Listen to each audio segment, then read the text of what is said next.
বাঙালির হাজার বছরের ইতিহাসে মুক্তিযুদ্ধ শ্রেষ্ঠ অর্জন। চলছে মুক্তিযুদ্ধের ইতিহাস সমৃদ্ধ মার্চ মাস। প্রত্যেককে মার্চের লাল সালাম এবং শুভেচ্ছা জানিয়ে শুরু করছি এই অনুষ্ঠান। প্রত্যেককে আমন্ত্রণ সুপারস্টার গ্রুপ নিবেদিত খোলা মতে, পাওয়ার্ড বাই changetv.press। আর পুরো অনুষ্ঠান জুড়ে সঞ্চালক হিসেবে রয়েছি আমি আমিরুল মোমিনিন মানিক। প্রিয় দর্শক, আপনারা নিশ্চয়ই জানেন যে গণতান্ত্রিক রাষ্ট্রে ভোট অত্যন্ত গুরুত্বপূর্ণ বিষয়। গত 30শে ডিসেম্বর নির্বাচনের পর বাংলাদেশের বড় বিরোধী পক্ষ বা জাতীয় ঐক্যফ্রন্ট তারা ধীরে ধীরে নির্বাচন থেকে সরে যাচ্ছে। সামনে উপজেলা নির্বাচন, সেই নির্বাচনে বিএনপি সহ অন্যান্য বিরোধী রাজনৈতিক দল অংশ নেবে না বলে ইতোমধ্যে জানিয়ে দিয়েছে। এই বিষয় নিয়ে আজকে কথা বলতে চাই। তাহলে রাজনীতিতে বিরোধী পক্ষের অবস্থান কি হবে, বা রাজনীতি কি বিরোধী শূন্য হয়ে যাচ্ছে? আবার যারা অংশ নিচ্ছেন না ভোটে, তাদের ভূমিকায় বা কী থাকবে? এইসব বিষয় নিয়েই কথা হবে। কথা বলার জন্য স্টুডিওতে দুজন সম্মানিত অতিথি উপস্থিত রয়েছেন। আমি পরিচয় করিয়ে দিচ্ছি। রয়েছেন গণস্বাস্থ্য কেন্দ্রের ট্রাস্টি, বিশিষ্ট বুদ্ধিজীবী, মুক্তিযোদ্ধা এবং রাজনীতি বিশ্লেষক ডাক্তার জাফরুল্লাহ চৌধুরী, এবং রয়েছেন বাংলাদেশ আওয়ামী লীগের সিনিয়র নেতা, কবি, লেখক, মুক্তিযোদ্ধা জনাব নূহ উল আলম লেলিন। দুজনকে আমাদের স্টুডিওতে স্বাগত জানাচ্ছি। শুরু করতে যাই জনাব জাফরুল্লাহ চৌধুরী, আপনাকে দিয়ে। আপনি জাতীয় গণফ্রন্টের অন্যতম একজন উদ্যোক্তা। 30শে ডিসেম্বরের আগে থেকেই আপনি মূলত এভাবে ভূমিকা পালন করছেন। তো এই যে এখন যে পরিস্থিতি দাঁড়িয়েছে 30শে ডিসেম্বরের পরে, বিরোধী পক্ষ নির্বাচনে আর অংশ নিতে চাইছে না, তাহলে একটি গণতান্ত্রিক রাষ্ট্রে শূন্যতা তৈরি হবে কিনা? এক ঢাকা থেকে 17 কোটি মানুষকে শাসন, 17 কোটি মানুষের আশা আকাঙ্ক্ষার প্রতিফলন, সেটাকে তার পূরণ করা, তাকে সুযোগ সুবিধা দেওয়া, তার কথা শোনা একটি জায়গার থেকে। এবং একটি জায়গার থেকে হতে হতে এমন হয়েছে একটি জায়গার একটি ব্যক্তির কাছে সব ক্ষমতা সীমাবদ্ধ হয়ে গেছে। একটা দুর্ভাগ্যজনক পরিস্থিতির দিকে যাচ্ছে। এই জিনিসটাই উপলব্ধি করেছিলাম বলেই আসলে আমার মতো ব্যক্তিরা এই ঐক্যফ্রন্ট, জাতীয় ঐক্যফ্রন্টের সাথে যুক্ত হয়েছিলাম। আওয়ামী লীগ জিতেছেন, বা যেভাবে লুণ্ঠন করে হোক, যেভাবে হোক তারা পেয়েছেন, ভোটের এইটাকে দখল করেছেন, আমলাদের দিয়ে ভোট দিয়ে হোক, যাই কিছু হোক। তারপরে বাকিদের কি থাকলো? আগামী 5 বছর পর্যন্ত তাদের আর কিছু সত্যিকার অর্থে কিছু করণীয় নাই। কাদের? বিরোধী দল বা যারা আসতে পারে নাই, ঐক্যফ্রন্ট বলেন, বিএনপি বলেন, তারা তাদের অবস্থান অনুযায়ী তো প্রতিবাদ এবং নানা কর্মসূচি করতে পারে। গণতান্ত্রিক রাজনীতি সেখানে সেটি আছে, যেখানে হয়েছে কি ওই এক দল একটা জায়গা হওয়ার ফলে সরকার খুব অনমননীয় থাকে। যেমন সরকার বলতে আমি তো নির্বাচিত হয়ে গেছি, আমি তো ক্ষমতা পেয়েছি, আমি সরকার, আমি সুশাসন চাই। সুশাসন মানে কোনো কথা বলবে না, রাস্তাঘাট বিঘ্ন হবে, যাতায়াত, এমনিই তো যানজট আছে, একটা খুব ভালো অজুহাত আছে, মিটিং মিছিল করলে যানজট আরও বাড়ে। সুতরাং এইসব দিক দিয়ে সরকার একদম বাক রুদ্ধ করে দিয়েছে, কোনো জায়গাতেই কথাই বলতে দিচ্ছে না। সেখানেই করায় সেই জন্য পদ্ধতিটাই বদলানো দরকার, যাতে পার্টিসিপেশনটা অন্তত এইসব। তারপর দ্বিতীয়ত হলো কি, এখনও যেটি আমরা বলেছিলাম, বাংলাদেশ এত বড়, এটাকে যদি 8টা-9টা প্রদেশে ভাগ করা, অথবা বঙ্গবন্ধু যেটা করতে চেয়েছিলেন, তাহলে হতো কি, অন্য কমিউনিস্ট পার্টি একটা জায়গাতে পেয়ে যেত, হয়তো একটা কমিউনিস্ট পার্টির বা বামরা একটা জায়গায় পেত, আওয়ামী লীগ 8টাই পেল, বিএনপি 2টাই পেল, তাহলে একটা মানে বিভিন্ন মতের একটা। কিন্তু এইটারও তো ব্যবস্থা করছি না আমরা। বিশেষত এইবার যেভাবে ভোট হয়েছে, কারো আর ভোটের প্রতি আগ্রহ থাকবে না। একটা প্রশ্ন থেকে যাচ্ছে কিনা যে জনগণকে সংগঠিত করার ব্যর্থতার কারণে বিরোধী দল ভোটের রাজনীতি থেকে সরে যাচ্ছে। আমি এই প্রসঙ্গে আপনার কাছে আসব জনাব নূহ উল আলম লেলিন।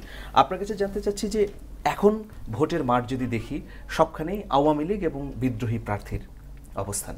সেক্ষেত্রে এখান থেকে বিরোধী পক্ষ শূন্য হয়ে যাচ্ছে ধীরে ধীরে। বিএনপির অংশগ্রহণ নেই, জাতীয় পার্টি হয়তো সামান্য অংশগ্রহণ করছে, অন্যান্য রাজনৈতিক দল অংশগ্রহণ করছে না। এই অবস্থা কি সরকারের জন্যেই একটি নেতিবাচক দিক তৈরি করছে কিনা? জাতীয় নির্বাচনের আগে ঐক্যফ্রন্ট তারা কিছু কথা বলেছিলেন যে আমরা খালি মাঠে গোল দিতে দেব না একা আওয়ামী লীগকে। তারা বলেছিলেন যে আমরা নির্বাচন করব এবং নির্বাচনে আমরা জনগণ আমাদের পক্ষে আছে, কাজে সেই জনগণ প্রত্যেকটা নির্বাচনী কেন্দ্র পাহারা দেবে এবং এই সরকার একেবারে সরকারি দল তারা নিশ্চিহ্ন হয়ে যাবে, অনেক কথা তারা বলেছেন। অভিজ্ঞতায় দেখা গেল যে তারা নির্বাচনে তাদের ক্যান্ডিডেটও মাঠে থাকে নাই। এটার জন্য হাজার একটা অভিযোগ করা যেতে পারে, কিন্তু রিয়েলিটি হচ্ছে এই যে যত গর্জন করেছে তত বর্ষণ করে নাই। মানুষকে মোবিলাইজ করে, মানুষ যদি তাদের পক্ষেই থাকবে তাহলে মানুষকে মোবিলাইজ করে ভোট কেন্দ্র রক্ষা করার জন্য তাদেরকে নিয়ে পাহারা দেওয়ার কথা ছিল, সেটাও তারা করেন নাই। এবং এই যে এখন যে কৌশলটা নিয়েছেন যে নির্বাচনে ওই ধরনের ফলাফলের পরে তারা এখন অন্য যেই স্থানীয় সরকার নির্বাচনগুলো বা অন্য নির্বাচনগুলো যে বর্জনের লাইন নিয়েছেন, এটাকে আমি মনে করি এটা আত্মঘাতী লাইন। এখন আপনি বাইরের নির্বাচনে বাইরে জনগণকে মোবিলাইজ করে বিশাল জনসভা করবেন, সমাবেশ করবেন, মিছিল করবেন, কি হরতাল করবেন, সেটা যেমন একটা গণতান্ত্রিক আন্দোলনের একটা পথ, তেমনি পার্লামেন্টের ভিতরে থেকেও লড়াই করা এটা হচ্ছে আরেকটা পথ। সেই জন্যই বলা হয় যে ভিতরে বাইরে সংগ্রাম। এখন বিএনপি দুই দিক থেকেই তো নিজেদেরকে উইথড্র করে নিয়েছে। আচ্ছা, এত বড় একটা নির্বাচন নিয়ে তারা এত অভিযোগ করেন যে অমুক হয়েছে, রাতে এই করেছে ওই করেছে, তো পরের দিন বিবৃতি ছাড়া সামান্য একটা প্রতিবাদের জন্য কোনো নেতা মাঠে নামলেন না কেন?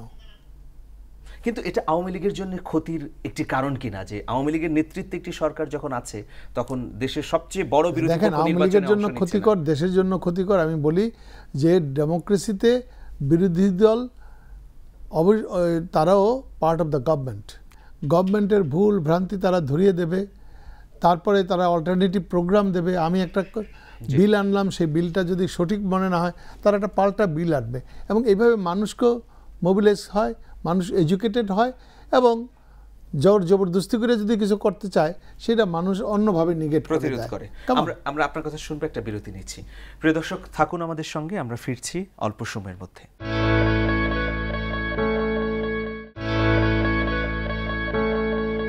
জি প্রিয় দর্শক, আবারও প্রত্যেককে স্বাগত জানাচ্ছি সুপারস্টার গ্রুপ নিবেদিত খোলা মত অনুষ্ঠানে, পাওয়ার্ড বাই changetv.press। হ্যাঁ, যে প্রশ্নটি আমি করতে চাই যে এক্ষেত্রে আওয়ামী লীগ একটি সমতল মাঠ তৈরি করে উদাহরণ সৃষ্টি করতে পারে কিনা? দেখেন, মাঠ সমতল ছিল, কিন্তু খেলতে তো জানতে হবে। আওয়ামী লীগের সমর্থক হিসাবে বলবো যে আমাদের জয়লাভ দরকার ছিল, বিএনপিও বলবে যে হ্যাঁ আমাদেরও জয়লাভ দরকার। নির্বাচনে অংশগ্রহণ তো করে জয়লাভের জন্যই, ঠিক আছে, জয়লাভ না হলেও যেন আমি একটা স্ট্রং অপোজিশন হই। আচ্ছা, এই যে স্ট্রং অপোজিশনটা হওয়ার জন্য যেই সুযোগ ছিল সেটা সদ্ব্যবহার তারা করেননি। তারা না করে সরকারি দলের উপরে তারা দায় চাপাচ্ছেন। আমি এটার ক্ষেত্রে মনে করি যে জাফরুল্লাহ ভাইয়ের প্রবলেম কি, জাফরুল্লাহ ভাই নিজে কোনো দল করেন না, কিন্তু অপোজিশনকে উনি মনে করেন যে একটা রোল প্লে করার মতো অবস্থায় আসুক, হেল্প করতে চান, সংগঠিত করতে চান, কিন্তু ওনার বুদ্ধিশুদ্ধি ওরা গ্রহণ করে না। হ্যাঁ, উনি যত কথাই বলেন ওনার বুদ্ধিশুদ্ধি গ্রহণ করে না। সেই জন্য ওনাকে তো আমার আক্রমণ করতেও কোনো ইচ্ছা করে না। কি আক্রমণ করে? উনি তার বিএনপির পলিসি নির্ধারণ করেন না। বিএনপির পলিসি নির্ধারণ করে লন্ডন থেকে। হ্যাঁ, যে লন্ডন থেকে করে সে বাংলাদেশ জানে না, সে বাংলাদেশ বোঝে না, সে তার নিজের স্বার্থ ছাড়া কিছুই বোঝে না। হ্যাঁ, আজকে সমগ্র বিএনপি জিম্মি হয়ে আছে এই একটা পরিবারের হাতে এবং দুই ব্যক্তির হাতে। হ্যাঁ, তাদের কোনো নেতা নাই, মানুষ ভোট দিবে কেন? সব দেশেই কিন্তু আপনার যে কোনো নির্বাচনেই তিনটা জিনিস দরকার, একটা হলো দলের নেতা, পপুলার মার্কা, আর হলো মানুষকে মোবিলাইজ করার মতো সংগঠন। জি, জনাব জাফরুল্লাহ চৌধুরী, আমরা দেখছি যে জাতীয় ঐক্যফ্রন্টের নেতৃত্বে বিএনপি সহ অন্যান্য রাজনৈতিক দল একত্রিত হয়েছে। আবার জাতীয় ঐক্যফ্রন্টের নেতা ডক্টর কামাল হোসেন যে প্রশ্নটি জনাব নূহ আলম লেলিন উঠালেন যে বিরোধী পক্ষের আসলে কোনো সুনির্দিষ্ট নেতা নেই, সেই কারণে কি তারা আসলে জনগণের সামনে উপস্থাপন করতে পারছে না নিজেদের, অথবা সংগঠিত করতে পারছে না? এটা প্রথম প্রশ্ন। দ্বিতীয় আরেকটি প্রশ্ন, এখন যে উপজেলা নির্বাচনে আওয়ামী লীগ এবং আওয়ামী লীগের বিদ্রোহ প্রার্থীরা নির্বাচন করছে, এতে আওয়ামী লীগ একটি বিপদের মধ্যে পড়বে কিনা? কারণ আওয়ামী লীগ ভার্সাস বিদ্রোহী আওয়ামী লীগ, আওয়ামী লীগ ভার্সাস আওয়ামী লীগ, এতে কোনো গণতন্ত্রের কোনো প্রক্রিয়াই না। এটা একটা ভুল পদক্ষেপ, এটা একটা অন্তর্নিহিত কলহ হবে, খুন খারাপি নিজেদের মধ্যে একজন আরেকজন একই দল করি, অথচ একটা ঘৃণার সৃষ্টি হবে কারণে। সেই জন্য হয়তো এটা উচিত ছিল, আমি এখনও মনে করি যে উপজেলা নির্বাচনটা বা স্থানীয় সব নির্বাচনে দলীয় মার্কাটা না থাকা। এখন যেমন ধরেন আজকে যদি ডাকসু নির্বাচনটা নৌকা দিয়ে হয় তাহলে কি হবে? কিন্তু মূল বিরোধী পক্ষ তো ভোটেই আসছে না, প্রশ্ন উঠেছে না না, এসছিল তো, এই মোর বিরোধী পক্ষ অনেক দিন পরে ভোটে এসেছিল। বিএনপির কথাই যদি আমরা বলি, তারা তো কিন্তু এসেছিল। তারা এইটা হলো এই একাদশ নির্বাচনে বিএনপির একটা লাভ হয়েছে, আচ্ছা, তারা হেরে গেছে অথবা তাদেরকে হারিয়ে দেওয়া হয়েছে, তাদেরকে চালাকি করা হয়, যা যা এটা কি তাদের লাভ? লাভটা হলো তারা 2014 সনে নির্বাচন বর্জন করেছিল। তার যুক্তি ছিল যে দলীয় শাসনের মাধ্যমে হলে নির্বাচন সুষ্ঠু হয় না। এই একাদশ নির্বাচনটাতে তাই প্রমাণিত হয়েছে দলের শাসন থাকলে, একটা নির্দলীয় কোনো সরকার বা কিছু না হলে এই দেশে সুষ্ঠু নির্বাচন হবে না। সেক্ষেত্রে বিএনপি কি তারেক রহমানের বৃত্তে আটকে পড়ছে? না, তারেক রহমানের এইটাও আরেকটাই দিন ঠিক কথাই বলেছেন। আজকে এই এই এই উপমহাদেশে পরিবারতন্ত্র একটা যেভাবে এখনো পর্যন্ত আমরা সবাই পরিবারতন্ত্র থেকে বেরিয়ে আসতে পারিনি, তার মানে যে আমি বলছি যে তারেক জিয়া সে পলিটিক্স করবে না, নিশ্চয়ই করতে পারে, সে করতে পারে, করবে। আমি অন্য জায়গায় বলেছি হয়তো তার একটা ভবিষ্যৎও আছে, কিন্তু বর্তমান যে অবস্থায় সে দেশে নেই, সে বিদেশে বসে আছে, সে কনভিক্টেড, সে দণ্ডিত, এই সব কিছুর মাঝখান দিয়ে বসে, ওখান থেকে বসে এই আকাশবাণী দিয়ে এত বড় দলকে নিয়ন্ত্রণ করার একটা ভুল পদক্ষেপ তাদের যে আছে আজকে। কিন্তু জাতীয় ঐক্যফ্রন্ট তো স্যার তারেক রহমান দ্বারা নির্দেশিত হতো না, কিন্তু তারা ব্যর্থ হলো কেন? আমাদের একটা মেজর পার্টি বিএনপি, আমাদের জাতীয় ঐক্যফ্রন্টের লক্ষ্য কি ছিল? সকল রাজনৈতিক দলকে নিয়ে দেশে যাতে একটা কল্যাণকর রাষ্ট্র প্রতিষ্ঠা করা যায় সেই লক্ষ্যে কাজ করা। কিন্তু ভোটের দিন তো মাঠে দেখা যায়নি। না, ভোটের দিন তো মাঠে দেখা যায়নি, সেইটাতে গেলে তাহলে এখন অন্য আলোচনায় আসতেই হয়। ভোটের দিন কী করে দেখা যাবে? আগের দিন প্রধানমন্ত্রী কথা দিয়েছিলেন সংলাপে, হওয়ার পরে তফসিল ঘোষণার পরে কাউকে অ্যারেস্ট করা হবে না। আপনারা দেখেন, তফসিল ঘোষণার পরে অন্ততপক্ষে প্রায় 15-20 হাজার লোককে অ্যারেস্ট করা হয়েছে, লাখখানিক লোকের নামে মামলা হয়েছে। সরকারি উইটেই ছিল তাদেরকে টেরোরাইজ করে থাকবো, তারা মাঠে থাকবে না, আমরা খালি। তারপরে এটা সবাই স্বীকৃত যে রাতের বেলা আমলারা, গোয়েন্দা বাহিনী সবাই মিলেই এই জিনিসটাকে, এই প্রশ্নবিদ্ধ নির্বাচনটাকে করেছে। এখন ভোটে অংশ নেওয়া দরকার কিনা? ভোটে অংশ নেওয়া তো অবশ্যই দরকার, কিন্তু ভোটে অংশ নেওয়া তো দরকার। কিন্তু আজকে যদি আমাকে বলা হয় যে এই বাড়ির 10 তলা থেকে একটা লাভ দেন আপনি, নিচে কোনো কিছু থাকবে না, এটার মানে আত্মহত্যা করার সামিল। আমি একটা বিরতিতে যাব, বিরতির পর ফিরবো। প্রিয় দর্শক, থাকুন সুপারস্টার খোলা মতে।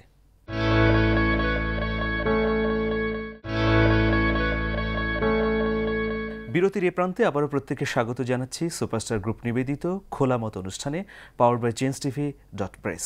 জনাব নূহ উল আলম লিন, আমরা দেখছি যে নির্বাচনগুলোতে, সামনে নির্বাচনগুলোতে শুধু বিএনপি না, বাম সমর্থিত যে রাজনৈতিক দলগুলো আছে বা বাম জোট, তারাও কিন্তু অংশ নিচ্ছে না। এভাবেই যদি চলতে থাকে আমাদের নির্বাচন ব্যবস্থা বা ভোটের রাজনীতি, তাহলে আপনি একজন রাজনীতি বিশ্লেষক বা প্রাজ্ঞ রাজনীতিক হিসেবে কি মনে করেন, বাংলাদেশের রাজনীতি কি একটা কেন্দ্রের মধ্যে শুধু ঘুরপাক খাবে? জাতীয় সংসদ নির্বাচন যাই হোক না কেন, এই নির্বাচনের পরেও আজকে স্থানীয় সরকার নির্বাচনে, এই নির্বাচনটা তো হঠাৎ করে এই পদ্ধতিতে হচ্ছে না। একই পদ্ধতিতে এই নির্বাচন কিন্তু অতীতে আরও 2-3 বার হয়ে গেছে। কাজেই এইখানে যদি তারা, ওই যে আমি বললাম যে তাদের ভাষায় যদি আমি বলি যে না, আমি এটাকে নির্বাচনকে আন্দোলনের অংশ হিসেবে দেখি, তাইলে পরে তাদের নির্বাচনে অংশগ্রহণ করা উচিত ছিল।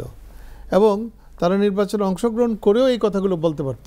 উইথড্র তো যে কোনো মুহূর্তে করা যায়, যে কোনো মুহূর্তে অংশগ্রহণ করা যায় না, কারণ ওইটা নির্বাচনের তফসিল অনুযায়ী নানান নিয়মকানুন মানতে হয়। তাহলে এটা করলো না কেন?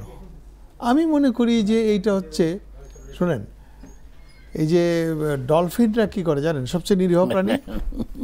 ডলফিন বছরে একবার অ্যান্টার্কটিকায় যায়। অ্যান্টার্কটিকায় গিয়ে ওখানে তো বরফাচ্ছাদিত, ওই অ্যান্টার্কটিকায় গিয়ে ডলফিনরা যেগুলো বয়স হয়ে যায়, একটা পার্টিকুলার এজ হয়ে যায়, সেই ডলফিনরা ওখানে গিয়ে আপনি মরে যায়, মৃত্যুবরণ করে। এখন বিএনপি যদি ডিসাইড করে থাকে, হ্যাঁ, যে না আমরা ডলফিন হব, তাহলে তো আমার কিছু করার নাই। তাহলে কোনো নতুন শক্তি ইমার্জ করবে কি না সেটার জন্য আমি অপেক্ষা করব। বামপন্থী কোনো ধরনের সুযোগই পাচ্ছে না, সুযোগ তো তারা নিলেন না। আর না নিয়ে যদি এরকম হতো যে না ওই সংসদের ভিতরে আমরা কোনো সুযোগ নেব না, এটা কোনো নির্বাচনই না, এই নির্বাচনও যাব না, এটা কোনো নির্বাচনই না, তাহলে কি আছে? বিকল্পটা কি? বিকল্প হচ্ছে যে রাজপথ। তো রাজপথেও তারা নেই।